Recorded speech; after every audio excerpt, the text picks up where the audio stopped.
Each year, March Madness brings more and more basketball fans together as games are watched and brackets are made. This means that, as the nation watches, what goes on in Division I college basketball games is highly scrutinized. This year, controversy hit the web during the Michigan State and Bradley game in the first round. Freshman forward Aaron Henry from Michigan was caught jogging on the court, a sign that he is not giving his full effort. This is how MSU coach Tom Izzo responded. Animation here from Coach Tom Izzo. Well, To his freshman Aaron Henry. you would think on a 10-0 run, Tom Izzo would be happy. And then this is still in that same huddle here. The little lunge there by Izzo. The video almost instantly became viral, with fans taking sides. On one hand, people are saying that Izzo's reaction to Henry was completely out of line. I'll be happy when this type of coaching finally goes extinct, as this generation of coaches retire and fade away. Izzo is fun to be around, friend to many media members, but watching him just completely lose it at his players and have to be restrained is a bad look for Michigan State and college basketball and beneath a coach with Izzo's credentials. Others are saying that we need coaches to be more like Izzo. He's not an absentee father and guys love playing for him. I'm disappointed you can't coach a guy hard these days without someone making a big deal about it. The larger debate circulating around these tweets is not something new. What is being argued is coaching style. Where should the line be drawn between accountability and aggression? College coaches are expected to be tough.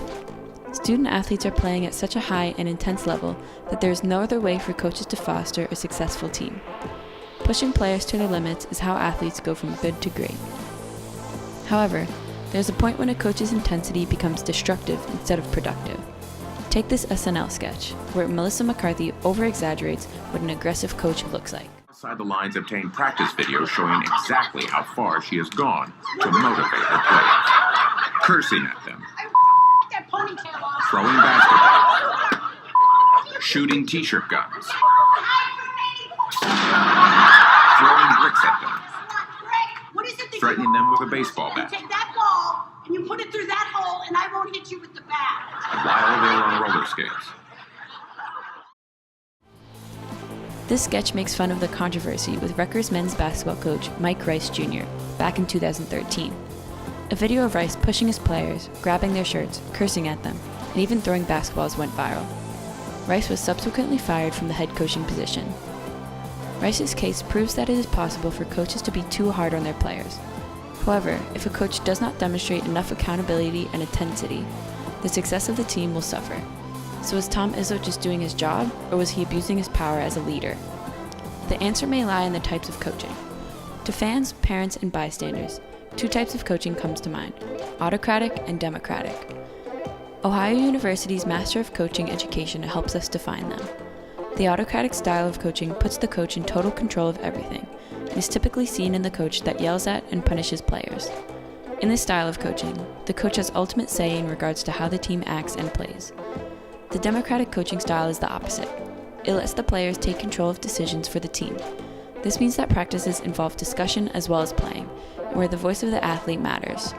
When the athletes are invested in the team's direction and decision, they tend to work harder to achieve mutually agreed upon goals. Typically, the style of coaching is seen as very passive and can sometimes make the coach seem indecisive. This can lead to players stepping over the coach rather than them working collaboratively. To fans, Tom Izzo does not seem to fit into the ramifications of the democratic coaching style. However, testimonies from his players prove that he is not totally autocratic either.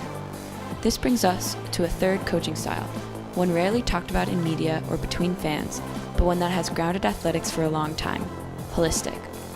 Holistic coaching takes into account other aspects of the player's life besides the sport, which can include their mental, emotional, and spiritual health.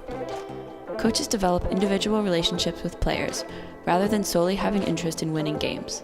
By focusing on the team on such a personal level, a sense of trust is established between teammates and coaching staff. It will prevent issues from occurring, encourage stronger team relationships, and establish clear and accurate communication practices. This is the type of coaching that Izzo uses to be such an effective D1 coach. Cassius Winston, a current player for Izzo, defends how the coach decided to react to Henry's playing during that first round game. I guess it's hard being outside looking in, but we know how much he loves us. We know how much he cares for us. We know how much he wants the best for us. He has that relationship with us that yelling at us doesn't take away from us. The same way he yells at us, he'll cry for us and pull all the strings for us to see us do the best that we can. On Twitter, again, we see another defense of Izzo's coaching style because of how much he is concerned about the whole person, not just the athlete. Coach Izzo made a promise to that kid and his parents. When he sat in their living room, he told them, "I'm going to be on your son and grow him from a boy into a young man." That's what Aaron Henry got last night. This coaching will always be effective. And so, while America can watch the game and judge a coach on how harsh he or she is on a player, what it comes down to is what happens off the court when no one is watching. Izzo is a coach that really does cater to his players.